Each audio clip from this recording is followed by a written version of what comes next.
Hello students, today we are going to study the lesson number 3 in the geography section of social studies for class 8th. The lesson's name is Mineral and Power Resources. When we discuss about the minerals, so let we know what are the minerals. Minerals are the naturally occurring substances that has a definite chemical composition is a mineral. Minerals are not evenly distributed over spaces. They are concentrated in a particular area or rock formation. बच्चों mineral क्या होते हैं? खनिज लवण, जिसको English में mineral बोलते हैं, उसको हिंदी में खनिज लवण बोलते हैं। ये एक्चुअली एक ऐसे नेचुरल अकरिंग सब्सटेंस या पदार्थ हैं जो कि एक डेफिनेट केमिकल कंपोजिशन में एक निश्चित मात्रा में मिट्टी में पाए जाते हैं या फिर ये पानी में भी प्रेजेंट होते हैं और ये जो है कई सारे लैंड एरिया में ओवर स्पेसेस पे डिस्ट्रीब्यूट होते हैं। ठीक है, और अगर हम इनको देखें तो ये पर्टिकुलरली किसी रॉक फॉर्मेशन से, किसी चट्टान वगैरह से भी हमें मिल जाते हैं। अब मिनरल्स की बात करेंगे तो मिनरल्स जो है वो उनके टाइप्स में ये है कि मिनरल्स के जो टाइप्स हैं वो डिफरेंट टाइप के। मिनरल्स मेनली जो डिवाइड किया गया है दो टाइप्स में, मेटालिक और non metallic minerals. Metallic minerals are those minerals which are formed from the raw material और raw form in the metal. कहने का मतलब है कि अगर जिसमें वो मिनरल जिसमें की मेटल कंटेंट होती है रॉ फॉर्म में, तो उसको बोलते हैं मेटालिक मिनरल। और non metallic minerals are those minerals which do not contain any type of metals और limestones, mica and gypsums etcetera. मतलब कहने का ये है कि अगर जो मेटल्स अपने अंदर रखते हैं अपनी रॉ फॉर्म में, यानी कि ऐसे मिनरल जो कि कच्चे फॉर्म में उनमें मेटल पाई जाती है, जैसे कि मान लीजिए आयरन ओर है, बॉक्साइट है, और जैसे क्या कहते हैं कि इसमें ये ऐसे मेटल्स होती हैं जो कि हार्ड होती हैं और इसमें हीट और इलेक्ट्रिसिटी भी कंडक्ट हो जाती है, इनके तार भी खींचे जा सकते हैं और इनमें बहुत ज्यादा चमक होती है, तो ये मेटालिक मिनरल्स हैं। अब इसमें मेटालिक मिनरल्स को भी फिर अगेन डिवाइड किया गया, फेरस और नॉन फेरस। फेरस का मतलब है जिसमें आयरन कंटेंट हो और नॉन फेरस का मतलब है जिसमें आयरन कंटेंट बिल्कुल ना हो, जैसे गोल्ड, सिल्वर, कॉपर है। Non metallic minerals are those minerals which do not contain any metal, जैसे कि ऐसे मिनरल कंटेंट जिसमें कि कोई भी प्रकार का मेटल नहीं पाया जाता है। ऐसे में जैसे कि कोई लाइम स्टोन, चूना पत्थर हो गया, या अभ्रक हो गई, माइका या जिप्सम है, प्लास्टर ऑफ पेरिस वगैरह, ये सारे के सारे नॉन मेटालिक मिनरल्स में आते हैं। इन सभी मिनरल्स को हम लोग जो है माइनिंग करके, ड्रिलिंग करके और क्वेरिंग का मतलब होता है खनन, तो जो मिट्टी में खुदाई होती है, खदानें खोदी जाती हैं, जैसे कोयले की खदानें होती हैं, ड्रिल मशीन के द्वारा नीचे से निकालना, जैसे पेट्रोलियम प्रोडक्ट्स वगैरह को वो ड्रिल करके पत्थरों को काट के नीचे से निकाला जाता है। क्वेरिंग का मतलब होता है खनन करके, खुदाई करके भी ये निकाले जाते हैं, तो ये मिनरल्स इनसे निकाले जाते हैं। अब एक्सट्रैक्शंस ऑफ मिनरल्स में हमने तीन चीजें पढ़ी, mining, drilling and quarrying. Mining में दो टाइप की है, ओपन कास्ट और shaft mining. Open cast mining का मतलब ये हुआ कि जब मिनरल्स को निकालते हैं तो कम गड्ढा करते हैं, शैलो डेप्थ्स में, और वहां से अगर मिनरल को अर्थ की सरफेस या ऊपर की लेयर से निकाला जाता है तो उसको बोलेंगे ओपन कास्ट माइनिंग। और जब बहुत ज्यादा गड्ढे में, कई हजारों लाखों फीट नीचे गहराई में गड्ढे किए जाते हैं, डीप बोर्स, और उनको शाफ्ट माइनिंग बोलते हैं, यानी कि जो डीप बोरिंग की जाती है उसको शाफ्ट बोलते हैं। वहां से अगर मिनरल का डिपॉजिट निकाले, जैसे पेट्रोलियम प्रोडक्ट वगैरह, तो वो शाफ्ट माइनिंग के थ्रू निकाले जाते हैं। अब आता है कि जो डीप वेल्स हैं, जैसे कि बहुत ही गहरे कुएं खोदे जाते हैं, उनको ड्रिलिंग मेथड से खोदा जाता है। और जो सरफेस एरिया के आसपास से खुदाई होती है, जो सिंपली डिगिंग होती है, उसको बोलते हैं क्वायरिंग। ठीक है, अब आता है बच्चों इसके बाद कि हम डिस्ट्रीब्यूशन ऑफ मिनरल देखेंगे। मिनरल्स का डिस्ट्रीब्यूशन मैं आप इस मैप को दिखा देती हूँ आपको। आप लोग ये जितने भी चैप्टर के मैप्स हैं वो सब मैं एक साथ आपको भेजूंगी, तभी आप लोग इसको करेंगे। फिलहाल के लिए मैं आपको ये वाला मिनरल मैप दिखाना चाहती हूँ। वर्ल्ड का डिस्ट्रीब्यूशन है, जिसमें वर्ल्ड में आयरन, कॉपर, बॉक्साइट कितना कितना है। तो अभी ये देखिए कि ये जो पूरा कॉन्टिनेंट दिखाया गया है उसमें साउथ अफ्रीका, यहाँ पर यूरोप, यूरेशिया, एशिया महाद्वीप है, ये ऑस्ट्रेलिया है, ये आपका साउथ अमेरिका है, ये नॉर्थ अमेरिका है, यहाँ ग्रीनलैंड का एरिया है, इधर न्यूजीलैंड भी है इसके पीछे। तो इन सब में हमने देखा कि यहाँ पर डिस्ट्रीब्यूशन ऑफ मिनरल्स के लिए देखा जाए तो यहाँ पर जो मिनरल्स हैं, मेनली पहले जान लेते हैं कि ये मिनरल बनते कैसे हैं। मिनरल मेनली जो इग्निशियस रॉक्स और मेटामॉर्फिक रॉक दोनों से बनते हैं। मेनली आयरन और, जैसे नॉर्थ स्वीडन है, कॉपर है, निकल डिपॉजिट है, ओरेंट्रियो कनाडा, आयरन, निकल, क्रोमाइट, प्लेटिनम साउथ अफ्रीका वगैरह में मिलता है। अब इसको देखें, जैसे आयरन का है, और आयरन का और देखिए यहाँ पर ये साउथ अमेरिका है, ब्राजील का एरिया यहाँ पर मिल रहा है मेनली। और कहाँ मिल रहा है? यहाँ पे अफ्रीका में मिल रहा है। और कॉपर कहाँ कहाँ मिलेगी? कॉपर जो है आपकी वो अक्सर देखी गई है तो साउथ अफ्रीका में बहुत कॉपर मिलती है। कनाडा का रीजन भी है जहाँ पर, ऑस्ट्रेलिया का रीजन भी जहाँ आयरन मिल रहा है, और कनाडा का रीजन है वहां पर भी कॉपर मिल रहा है। बॉक्साइट वगैरह जो है, बॉक्साइट के लिए देखें तो यहाँ पर नॉर्थ अमेरिका है, कनाडा रीजन, और इसके अलावा एशिया है, और यूरेशिया है इस जगह, यूरेशिया इसका मतलब ये एशिया का पार्ट है, ये यूरोप का पार्ट है, यहाँ पर मिल रहा है। अब हम लोग बात करेंगे एशिया में मेनली क्या क्या है। एशिया में मेनली चाइना और इंडिया आते हैं जो कि लार्ज आयरन ओर डिपॉजिट्स रखते हैं। लगभग पूरे वर्ल्ड का जो टिन है उसका आधा टिन लगभग चाइना और इंडिया से ही जाता है। और इसके अलावा चाइना, मलेशिया, इंडोनेशिया, इनमें जो है वर्ल्ड के ये लार्ज टिन प्रोड्यूसर्स कंपनीज हैं। और चाइना जो है वो आगे लेड है, एंटीमनी है, टंगस्टन है, इनमें भी बहुत लीड कर रहा है। इसके अलावा एशिया में मैग्नीज, कॉपर, बॉक्साइट, जिंक, निकल ये बहुत मिलता है। यूरोप में यूक्रेन है, स्वीडन है, फ्रांस है, रशिया है, इनमें ये यूरोपियन रीजन है, इनमें जो है मेनली कोल और मिनरल ऑयल इन क्षेत्रों में पाए जाते हैं। ठीक है, अब यहाँ पर देखें तो mineral deposits in north America. पहले तो हम यूरोप की बात कर लेते हैं। यूरोप में आयरन ओर जो है वो यूरोप जो है लीडिंग प्रोड्यूसर है आयरन ओर का। इसमें आयरन ओर सबसे ज्यादा रशिया में है। रशिया आपका यहाँ इस एरिया में पड़ेगा। रशिया के अलावा कौन सा क्षेत्र है यहाँ पर, यूक्रेन, स्वीडन। यूक्रेन और स्वीडन इस साइड में जाएंगे, यूक्रेन और स्वीडन। अब यूक्रेन और स्वीडन के बाद फ्रांस का एरिया, ये फ्रांस का एरिया है। तो यूक्रेन, स्वीडन, फ्रांस ये सब यूरोप में आते हैं। यहाँ पर ये आपको आयरन ओर बहुत ज्यादा मिलेगा। फिर मिनरल डिपॉजिट में कॉपर, लेड, जिंक, मैग्नीज, निकल ये सभी यूरोप में मिलते हैं। नॉर्थ अमेरिका में देखें तो आयरन ओर है, निकल, गोल्ड, यूरेनियम, कॉपर अपलेशन रीजन में बहुत मिलता है। वेस्टर्न कॉर्डिलेरीज में वेस्टर्न रीजन में लेड है, copper, zinc, gold and silver, इसकी बहुत ज्यादा मात्रा मिलती है। अब हम लोग बात करेंगे बच्चों की हमारे इंडिया का डिस्ट्रीब्यूशन कैसा है। साउथ अमेरिका में जो है ब्राजील और बोलीविया रीजन है। यहाँ पर gold, silver, zinc, chromium, magnesium, bauxite, mica Venezuela में बहुत मिलता है। चिली और पेरू, कोलंबिया, अर्जेंटीना इनमें भी बहुत ज्यादा मिनरल ऑयल की मतलब मात्रा मिलती है। अफ्रीका में जिम्बाब्वे है, साउथ अफ्रीका है, जेर है, यहाँ पे क्रोमियम ओर है, uranium, cobalt, copper oil, bauxite. Nigeria में ऑयल है, लीबिया में है, अंगोला में है। ऑस्ट्रेलिया में देखे तो बॉक्साइट बहुत मिलता है, gold, diamond, iron ore, tin, nickel. Antarctica के रीजन में है गोल्ड, सिल्वर और ऑयल। ठीक है, ये कमर्शियल क्वांटिटी में मिलते हैं आयरन, गोल्ड और सिल्वर ऑयल। इंडिया में देखें तो आयरन सबसे ज्यादा कहाँ मिल रहा है, छत्तीसगढ़, मध्य प्रदेश, गोवा, महाराष्ट्र, कर्नाटका। बॉक्साइट जो है सबसे ज्यादा यहाँ कहाँ मिल रहा है, बॉक्साइट सबसे ज्यादा आपको मिल रहा है छत्तीसगढ़, उड़ीसा, मध्य प्रदेश, गुजरात, झारखंड, महाराष्ट्र और तमिलनाडु। माइका की बात करेंगे तो माइका सबसे ज्यादा कहाँ मिल रहा है, झारखंड, बिहार साइड और आंध्र प्रदेश, राजस्थान। लार्जेस्ट प्रोड्यूसर है इंडिया, सबसे ज्यादा माइका का प्रोड्यूसर, सबसे ज्यादा वर्ल्ड में सबसे ज्यादा लार्जेस्ट प्रोड्यूसर माइका का कौन है, वो है इंडिया। और कॉपर में राजस्थान है, मध्य प्रदेश, झारखंड, कर्नाटक और Andhra Pradesh. Manganese Madhya Pradesh, Chhattisgarh, Maharashtra, Orissa, Karnataka and Andhra Pradesh. Limestone Bihar, Jharkhand, Orissa, Madhya Pradesh, Chhattisgarh, Rajasthan, Tamil Nadu. Gold सबके लिए सबसे ज्यादा हमारे यहाँ कर्नाटका फेमस है। गोल्ड के लिए कोलार नाम की खाने हैं कर्नाटका में, जहाँ पर सबसे ज्यादा गोल्ड पाया जाता है। वैसे तो पूरे वर्ल्ड का गोल्ड अपन बात करें तो सबसे ज्यादा वर्ल्ड का गोल्ड जो है वो अफ्रीका में पाया जाता है। अफ्रीका का साउथ आपको दिखा देती हूँ। अफ्रीका का ये जो एरिया है, केप टाउन का एरिया, यहाँ पर सबसे ज्यादा गोल्ड डिपॉजिट्स मिलते हैं। यहाँ पे सबसे ज्यादा गोल्ड डिपॉजिट मिलेगा। लेकिन अगर हम अपने इंडिया की बात करें तो कर्नाटका रीजन जो है ये कोलार में, इस जगह पर सबसे ज्यादा गोल्ड मिलेगा। फिर सॉल्ट में जैसे हमारे सी लेक्स और रॉक्स हैं, इनमें गोल्ड आता है। अब मिनरल्स का यूज हम देखें तो मिनरल का यूज जो है मेनली देखा गया है कि कई सारे मिनरल्स होते हैं जिनसे हम लोग जेम्स बनाते हैं, ज्वेलरी बनाते हैं, इंडस्ट्रीज में यूज किया जाता है, पाइप्स वगैरह बनाने में भी यूज किया जाता है। एल्यूमिनियम का यूज है, एल्यूमिनियम का ओर है बॉक्साइट, तो उससे एल्यूमिनियम से एरोप्लेन के पार्ट्स बनते हैं। बॉटलिंग इंडस्ट्री में बहुत ज्यादा यूज होता है एल्यूमिनियम का। किचन कुकवेयर वगैरह बनाने में भी एल्यूमिनियम का यूज है। Conservation of minerals are non renewable resources. Minerals ऐसी चीज है जिसको एक बार जो रिप्लेनिश हो जाए, खत्म हो जाए तो दोबारा से नहीं आ सकता।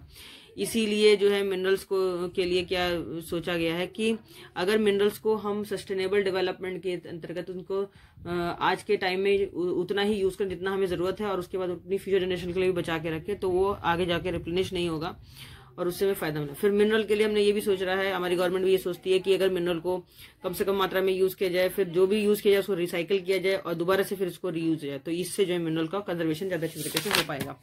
अब आता है पावर रिसोर्सेज। पावर रिसोर्सेज में हम सबसे ज्यादा बात करेंगे, ऐसे रिसोर्सेज हैं हमारे पास जो कि दो टाइप के, कन्वेंशनल और नॉन कन्वेंशनल। कन्वेंशनल रिसोर्सेज वो हैं जो कि जिसमें एनर्जी जो है वो परंपरागत रूप से आज तक यूज की जाती आ रही है। जैसे फायरवुड है, फॉसिल फ्यूल है, जैसे ईंधन के लिए हम लोग लकड़ी का यूज करते थे। फॉसिल फ्यूल है, जैसे पेट्रोलियम का प्रोडक्ट यूज करते थे। सब दो कन्वेंशनल एनर्जी रिसोर्स हैं। फायरवुड का मतलब ये है कि ये मेनली गांव के एरिया में बहुत ज्यादा यूज की जाती है, कुकिंग वगैरह करने के लिए, हीटिंग करने के लिए, और लगभग 50% एनर्जी जो होती है वो विलेज की, वो इसी फायरवुड से आती है। अब फॉसिल फ्यूल्स में ये आता है कि जो फॉसिल फ्यूल होते हैं वो कोल, पेट्रोलियम और नेचुरल गैसेज होती हैं, जो कि मेन सोर्सेज हैं कन्वेंशनल एनर्जी के। ये जो रिजर्व एनर्जी है ये गांव के एरिया में कम मिलती है और ये लिमिटेड एरियाज पे मिलती है, और remains of plants and animals से ये बनती है, और मेनली जो है ये जल्दी ही खत्म हो जाएगी, इसलिए इसको बहुत संभल कर यूज करने वाला होता है। कोल में जैसे मेनली कोल का यूज जो है वो थर्मल पावर, यानी कि इससे जो है इंजन वगैरह, स्टीम इंजन वगैरह है और न्यूक्लियर पावर प्लांट है, उनको चलाने में थर्मल पावर की जरूरत होती है। ये कोयले से ही बन चलता है। अब आता है कि मेन कोल बनाने वाली जो इंडस्ट्रीज हैं, कोल प्रोड्यूसर हैं, उसमें China, USA, Germany, Russia, south Africa और फ्रांस है। इंडिया के अंदर हमारे यहाँ रानीगंज है, बिहार का क्षेत्र रानीगंज, झारखंड है, झरिया में जी है, झरिया, रानीगंज, ये सब दोनों बिहार के एरिया हैं जहाँ पे सबसे ज्यादा कोल पाया जाता है।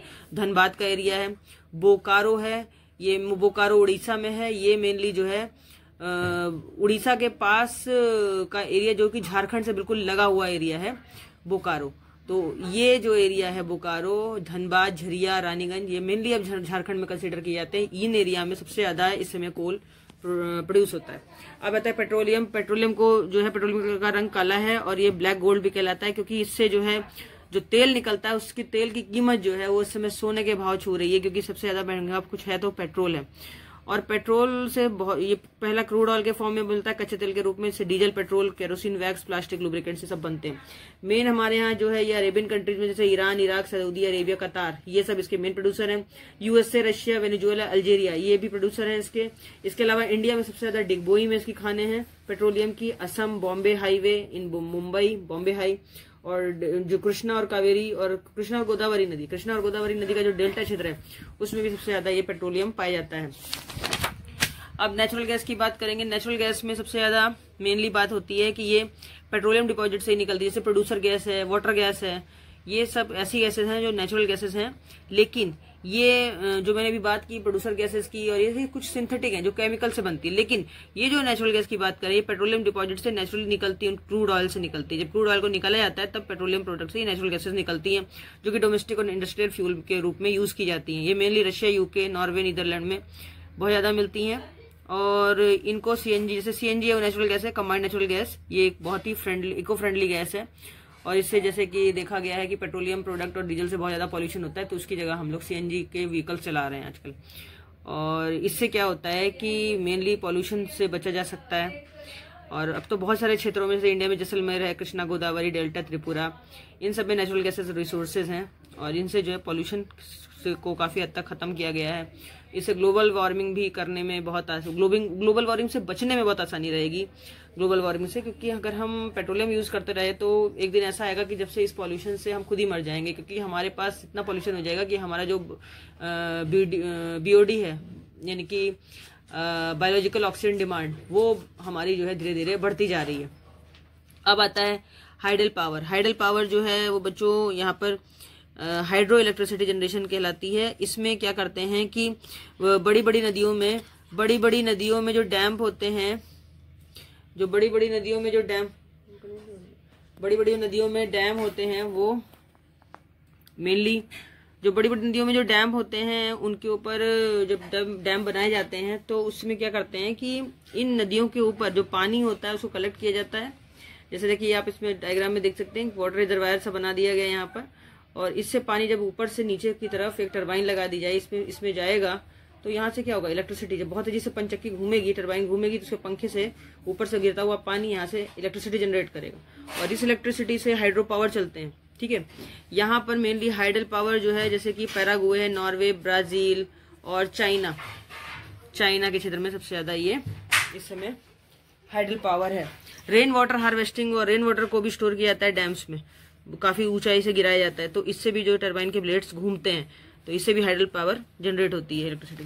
अब ये सब हमने जो भी बात की है तो सब कन्वेंशनल थी। अब है non conventional sources of energy में मेनली आजकल जो यूज किया जाती है जो परंपरागत रूप से नहीं यूज किया रही, जबकि ये मॉडर्न टाइम में जो यूज किए जाने वाली जो सोर्सेज ऑफ एनर्जी है वो नॉन कन्वेंशनल है। नॉन कन्वेंशनल में मेनली सोलर एनर्जी आएगी, विंड एनर्जी आ गई, टाइडल एनर्जी आ गई। ये सारी की सारी एनर्जी ये रिन्यूएबल है, यानी कि ये रिप्लेनिश्ड जल्दी नहीं होंगी, क्योंकि अगर रिप्लेनिश्ड हो भी गई एक बार तो इनको रिन्यू किया जा सकता है। अब अगली है, इसी में है सोलर एनर्जी। सोलर एनर्जी में सोलर एनर्जी को ट्रैप किया जाता है सन के थ्रू, वहां से सन से फोटो इलेक्ट्रॉन्स निकलते हैं और वो एनर्जी ट्रैप करके उस पर जो है एक सिलिकॉन और एल्यूमिनियम की चद्दर होती है इस तरीके से, उसके ऊपर ये जब पड़ते हैं तो सोलर फोटॉन्स, तो इससे एनर्जी जनरेट हो जाती है। सोलर पैनल उसको बोलते हैं और इसका टेक्नोलॉजी में बहुत यूज हो रहा है कि सोलर एनर्जी से बहुत सारा इस समय उसको कहते हैं कि इस समय हीटर है, सोलर कुकर है, सोलर ड्रायर से ये सब बनाए जाते हैं। जैसे कि आजकल ट्रैफिक लाइट भी जलाई जाती है, ट्रैफिक सिग्नल वगैरह की लाइटिंग है, और सोलर कुकर है, उससे खाना बनाया जा रहा है, बहुत कुछ, बल्ब वगैरह भी सभी से जलाया जा रहा है। अब आता है विंड एनर्जी। बच्चों विंड एनर्जी एक्चुअली क्या है, इनएग्जॉस्टेबल सोर्स ऑफ एनर्जी है। विंड मिल्स, बहुत बड़ी बड़ी विंड मिल्स बनाई जाती हैं, जिससे कि हम लोग चक्की में आटा पीस सकते हैं, है ना, गेहूं पीस सकते हैं, ग्रेन, लिफ्टिंग वाटर को उठाया जा सकता है और सिंचाई की जा सकती है। मॉडर्न टाइम में विंड मिल्स की हाई स्पीड विंड रोटेशन से विंड मिल घूमती है बहुत तेजी से, उसमें से जनरेटर लगा देते हैं तो इलेक्ट्रिसिटी जनरेट हो जाती है। कोस्टल रीजन से मेनली विंड एनर्जी का बहुत ज्यादा यूज हो रहा है, और मेनली जैसे Netherland, Germany, Denmark, USA, UK और स्पेन, इनमें विंड एनर्जी का प्रोडक्शन बहुत ज्यादा है। न्यूक्लियर एनर्जी की बात करें तो न्यूक्लियर एनर्जी का इस समय क्या यूज है, ये एनर्जी जो स्टोर्ड होती है वो न्यूक्लियाई ऑफ एटम्स में जो एनर्जी है उसको निकाल करके उसका यूज किया जाता है रेडियो एक्टिव फॉर्म में। जो एलिमेंट मिलते हैं जैसे यूरेनियम और थोरियम के जो एटम की न्यूक्लियाइज हैं उनके अंदर जो एनर्जी स्टोर्ड होती है उसको न्यूक्लियर पावर बोलते हैं। और उससे जो है उसमें एक रिएक्शन चलती है जिसको बोलते हैं न्यूक्लियर फिजन। न्यूक्लियर फिजन जो है एक बहुत ही साइक्लिक रिएक्शन है, बहुत तेजी से चलती है, और ये न्यूक्लियर रिएक्टर्स में जब ये न्यूक्लियर फिजन होता है तो एक न्यूट्रॉन से दूसरा न्यूट्रॉन, तीसरा न्यूट्रॉन, एक न्यूट्रॉन से चार न्यूट्रॉन निकलते हैं और वो एनर्जी पावर को इमिट करते चले जाते हैं। इस मेनली जो न्यूक्लियर पावर है ये इसका प्रोडक्शन यूएसए और यूरोप में बहुत तेजी से हो रहा है, जैसे कि इलेक्ट्रिसिटी भी जनरेट हो रही है, बहुत सारी विंड मिल्स चल रही है इससे। और इसके अलावा इंडिया में राजस्थान है, झारखंड है, जो कि यूरेनियम के लार्ज डिपॉजिट्स यहाँ पे पाए जाते हैं। थोरियम भी बहुत तेजी से इसमें यूज किया जाता है एज अ फ्यूल।